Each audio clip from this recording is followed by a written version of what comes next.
What's going on, guys? Fun with Knives back again, and I think it's time to do a little bit more testing on another Tops knife. This is the C.U.T 4.0, designed by Joshua Swanigan, previously reviewed and definitely highly recommended. You guys haven't seen it in action, so let's go ahead and do that. But before I show you some action, stabbing, whittling, and all that normal wood stuff we do out here, I had a question quite a long time ago about how I could carry this knife inside the waistband with the beta loop or beta material loops that are included with the sheath, and I'll show you guys that right now. Hopefully you guys can see this okay. This is just right in appendix here. I usually carry it at 4 o'clock if I'm going to carry it inside the waistband like this, but this is just kind of for demonstrative purposes. Basically, you just insert that Kydex sheath. I guess I can pull it out here and show you guys. It's just set up like this. Put that inside your waistband.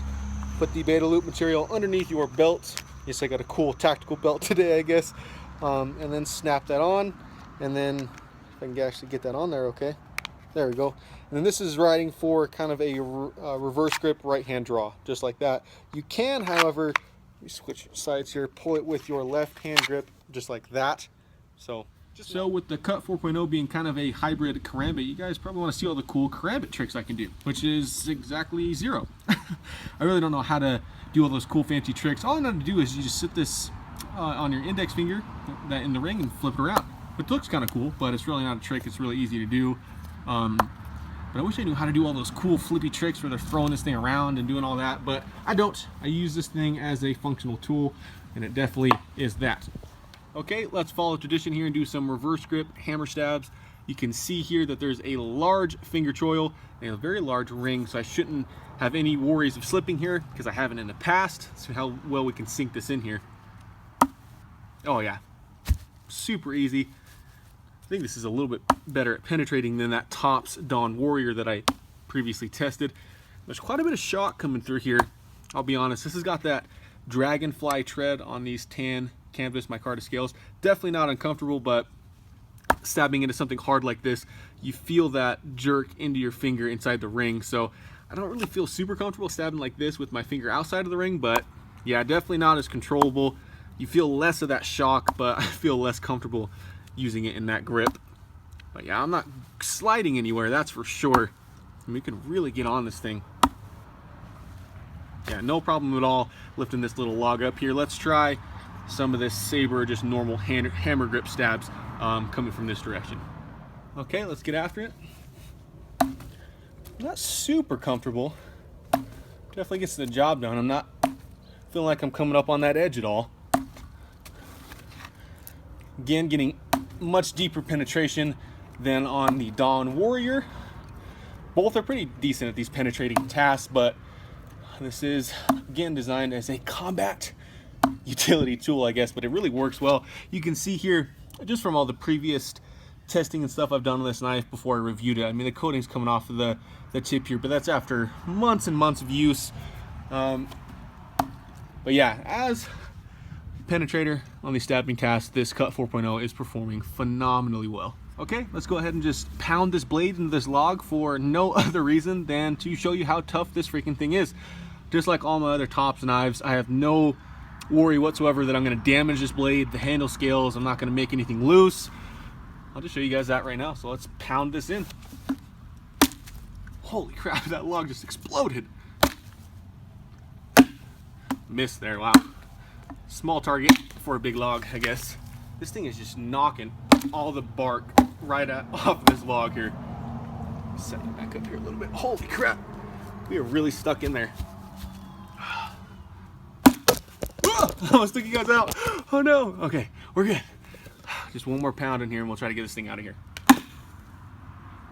What in the world? That made a crazy sound. Let's try to get this thing out.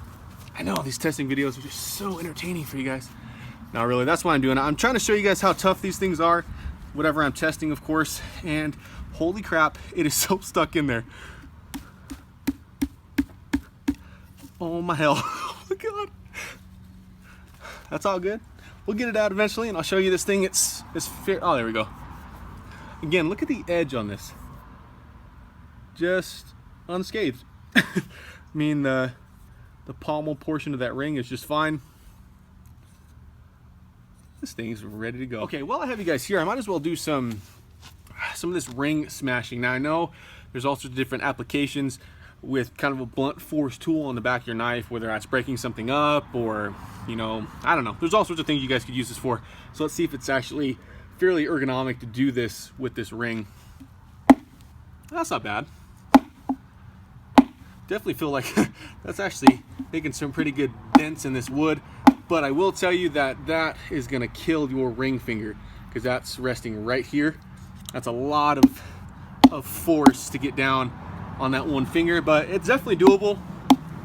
See here, taking off that bark. So okay, I realized I started batoning and I didn't press record, so we're about 1/8 of the way through this log. Let's go ahead and finish it out. And I realized that this is only a 4-inch blade, and you probably wouldn't be doing a whole lot of batoning with this anyway, but I just want to show you guys that it definitely can do it. No problem at all for that. I said we go ahead and try to cross-cut this piece here. Maybe on top of this log. Can you see that okay? Yeah, you can. And again, this isn't scientific at all. I really like using these blades and showing you guys how tough they are and how well they work. So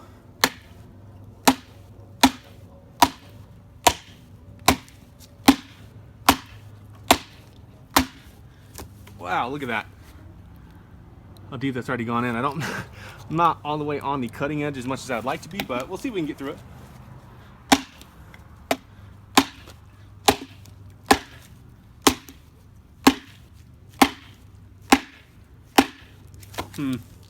Might have to reposition this knife a little bit if we can even get it out of here. Just beating the crap out of this thing for you guys. Oh man. Come on. There we go. Get on out of there. Set it up like this.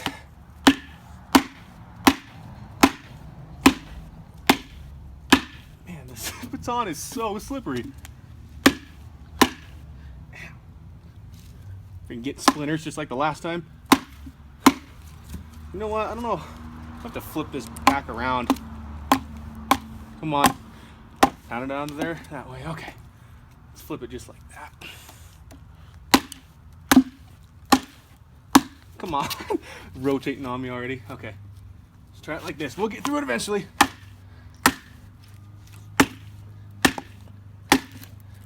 Nailed it. Woo! Oh, I missed. Yeah. Okay, I think we can do a little bit of whittling here and call this video good. And again, I'm not trying to be scientific here at all, guys. I'm just out here in the backyard having some fun with my blades. I know exactly how I feel about this model in particular, so I'm not trying to see how it performs. It performs awesome. It has for me for, I don't know, a year now? Maybe even more than that. I love this thing. And in fact, I love getting it dirty. Seeing my Tops knives in pristine condition, all clean, and it just makes me want to get them dirty. And that's exactly what I'm out here doing today. So hopefully you've enjoyed the testing video so far. I'm just out here having fun, not trying to be super serious. So let's make this into a point here. Actually, let's pry off some of this stuff probably. There we go, that's better. We can work with that. This is all sorts of wet right in the middle. Oh man, this looks terrible.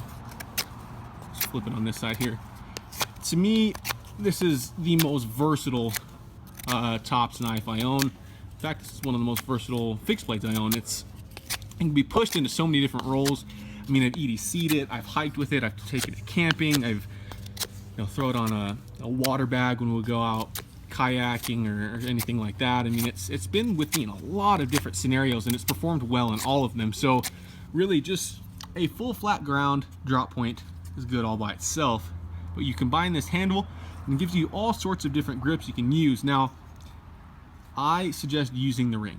It's kind of uncomfortable for me to use this knife without it, and just this grip or this grip here, but really if you use the ring, it gives you maximum controllability as well as comfort. Now that is one downside though. If you don't like using the ring, this probably isn't the knife for you. You kind of have to use it for some of these tasks. And again, the jimping is fairly sharp, but I guess if I just stop complaining about it, man up a little bit, it won't bother me too much. So yeah, this thing I think is a little bit better, better whittler than the Dawn Warrior previously reviewed as well. And again, the Dawn Warrior is better at different things than this. So we shave this part off, or is that just too close to the chip? Got like nothing to grab onto here. Don't ever cut towards yourself, kids. There we go. That's what I wanted off of there.